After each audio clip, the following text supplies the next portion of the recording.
Say, like, I think So hold you on. Hold on. Don't let me mistake just that. make the point. Let me make the point so you respond to it, because that's exactly what I was gonna say. Like, and I'm not mistaking it. They're both speculation. I think we have to make sure we don't conflate the two. Speculation on the next meme coin to pump or the next PFP to pump is very different to VC speculating on the next protocol to replace Why? Ethereum. Hold on. What do But you mean they're by all why? good. This is They're all the good. thing. This is the thing. They're It all good. shouldn't. Yeah, I think you're getting hung up on this word of speculation. It's price discovery and sharing risk, and the risk varies. Risk can be very, very, very high, or it can be lower, or it can be very low. For something like a brand new, if somebody comes up with a brand new 2016 style ICO, that's extremely high risk, almost 100% certain that you're going to lose it. But that's all speculation, and I think Rand's point makes a lot of sense that this is how markets work, and this is the thing that I've talked with Brad and others about a lot. You need this. You need this in the market. If Yeah, Bitcoin I doesn't think welcome this, then Bitcoin isn't. People aren't going to build on Bitcoin. You need to have things fail. Failure is something that should be celebrated. You need to have things fail exactly. so that you have a good market. Because I think that's tough. Bruce, just I think maybe just to interject there, Mario. I think what you're confusing is the following: speculation on any asset class is the healthiest thing in the world. It means that people are attracted to the asset class because they think they can make an outsized return. And usually, when people think they can make an outsized return, it's because they believe that the product may be undervalued or superior to what the market prices it at. So speculation is a very, very, very healthy thing. I think what you're referring to is speculation without regulation. And when you have speculation without regulation, then we have a gray market where anybody can just No. launch. No, Bruce doesn't like regulation, Yes, Rand. How do yes, you not yes. No, listen to You were perfect I until you said agree. regulation. No, this is the best thing you've said so far, Ran. Me and No, Bruce I gonna think hate me now. I think Yeah, Bruce is calling for regulation. That's what I heard from that no, statement. guys. I think let's be realistic. Let's Bruce be used to work at realistic. the SEC, man. He's a big fan of the SEC. Let's Go be ahead, realistic. Ran. Let's be realistic. Let's be realistic here. To think that we're going to remain in an industry which, by nature, allows the transfer of huge amounts of money from one person to another person without any kind of rules is stupid. And to be honest, as much as I'm a liberal like you are, Bruce, and as much as I say that I don't want regulation, it upsets me tremendously that people can take hundreds of thousands of dollars from retail investors and then just disappear and then say, well, you know what, as a token holder, you have zero rights whatsoever. So you don't actually have a case against me. And here I am on my yacht in Croatia posting pictures all over their Instagram. I think that has to be ended, and we have to play the game with a whole lot of rules. Now, Bruce, I've got. But Sorry. you're making a Yeah, big mistake to think that rules can end it. Rules won't end that stuff. They'll just make more of it, and it But will Bruce. make the favorite. Yeah, Sorry, look at the hold financial on. markets right now. That was my point originally. Rand was saying that the whole point of quote unquote crypto is to transfer value between people, and speculation is the product. But that's what I was saying. Like the current world we live in right now is because of regulation, putting up moats and giving monopolistic licenses basically to large financial institutions yeah, but and you can't work in a No, vacuum. unelected no, but people to set the guys, money rules. but Brad, We have a it would system be. where everything is financialized, and the majority of the economic activity in the world is just speculation. It has Guys, no value. it's not, regulators are not the problem, guy. They're flawed. They got a lot of issues. I'm not gonna I'm be just saying that defending them, a but culture look, of I've got financialization and futures and derivatives and all this stuff and creating moats that the central banks can set the value of money and the price of money. That is the you're problem that talking. Bitcoin is Yeah, trying to get away from. fair, but I also want to point out, and Bruce, this is something I'm preparing for tomorrow. Tomorrow we're going to talk about the drop in VC funding, the ongoing drop in VC funding in crypto for the fifth quarter, down from $13 billion in first quarter of last year to the last quarter, so the second quarter of this year, to 2.3 billion, from 13 peak to 2.3. It was exactly a year ago was 8. So that's the topic for tomorrow. But there's one particular point that I found in that report by Galaxy Digital that's interesting. Bruce, we've been very critical about innovation, and you as well, Ryan.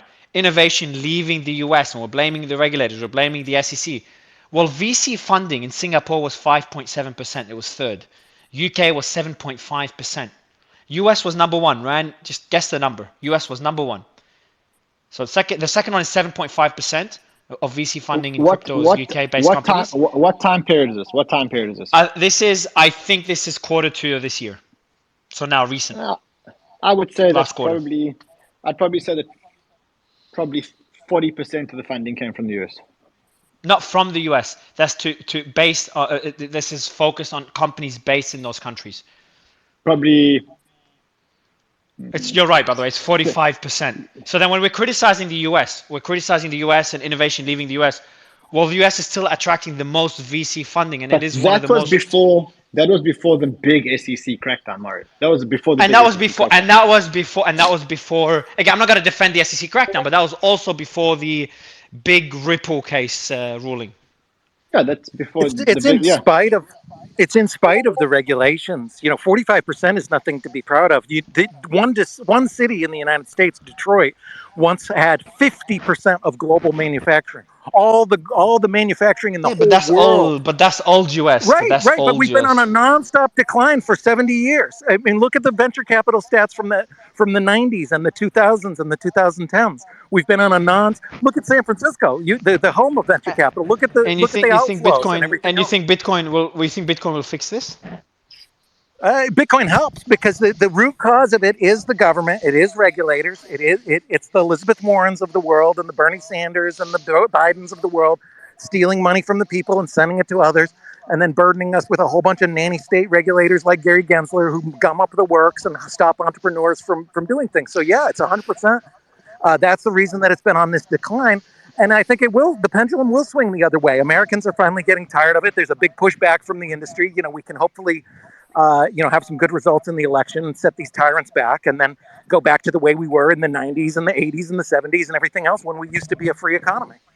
Let's go, Travis, get your final thoughts. Sorry for not seeing your hand earlier. Your final thoughts on this debate, and obviously going back to ordinals and the innovation you're seeing on Bitcoin.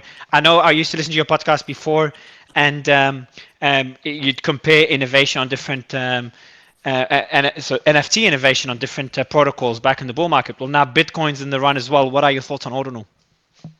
Well, there's a lot of stuff going on that. I think personally, having done Bad Crypto now for tomorrow actually is our 6-year anniversary of doing Bad Crypto, man. So we've been interviewing so many people. We're in a couple thousand people that we've chatted to. So we got a unique perspective on some of this stuff. And I think that ordinals, and I like the inscriptions. I think that what they're doing is interesting. My concern is bogging down the network, right? I mean, people look at Bitcoin as the gold standard in crypto, right? People get in crypto. Some people get in because of speculation. They want to make money on crypto. Some people get in because they don't believe a fiat currency, right? That's what got me. When I realized that the Federal Reserve Bank was neither federal nor a reserve, I was like, what? Are you serious? And I learned that in the year 2000.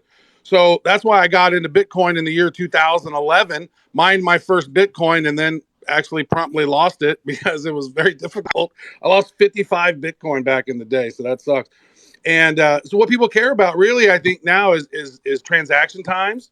You really care about these transaction fees. You want security on this. So obviously Bitcoin's the gold standard on that. But I mean, even Peter McCormick was chatting the other day, and he's about as maxi as they get. And he was talking about, he had to send some dude some money in Argentina. And he was like, no, I don't want Bitcoin. I want you to send it to me in Tether. Send it to me on some other protocol. Obviously going to be the case for 99% of people on this planet right now. That's exactly going to be the case. So until there's some sort of Bitcoin stable coin of some sort or something, I don't know exactly what the solution is, but something along that. And one final thing that I'm going to say on this is just my thoughts on Bitcoin. What Bitcoin in the future, what this was originally is Bitcoin in the future is going to need to figure out this quantum computing thing, because I think that's, there's a lot more of a hubbub going on about this. Google just launched a brand new, quantum computer that's 241 million times more powerful. I think a few others can't hear as well, guys. Ran, I can hear. Yeah. There's some crazy stuff. Yeah, sorry, continue. Thanks for wrapping me up. I appreciate it. Really quick, Mario, I want to say I have to go to Yago here because, listen, I've made the point 1,000 times. Udi and I, we've discussed this to death, but listen, Bitcoin is a killer use case. Outside of that in crypto, the arguably other only killer use case that has actually proliferated has been stablecoins, obviously. And to be frank, as much as everyone talks about security and all of these things, the bulk of stablecoins are being sent on Tron because it's cheap and because it's fast, and literally nobody likes Tron, right? So that points to the fact that by and large, people are just looking for faster and cheaper and a way to get access to dollars where they don't have them. So to Exactly. Travis's point, maybe what we need, quote unquote, is stable coins on Bitcoin, and Yago's doing that. Yeah, so If I Well, if I so is if I Liquid could just Network. Just to be fair, the Liquid Scott, we Network should add has USDT. yeah, but No, yes, we but should Nobody also add. cares, and USDT I'm is not saying everything they that we shouldn't, don't but I'm want, saying they don't. right? So the whole point We- of Bitcoin was to get away from trust, and here we have this asset USDT, which is a company Tether, which has already had $800 million sort of confiscated from it, and its partner company Bitfinex. And we know they were already under collateralized. And we know that what they're doing is they're buying government bonds in order to provide for their collateral, right? And so what we're doing is we're taking the centralized company that everyone has to trust, and we're doing it on Tron, and we're putting this in the hands of millions of people across the global south who are the most vulnerable people in the world, and we're creating terrible, horrible systemic risk. And the worst thing that could ever happen to the reputation of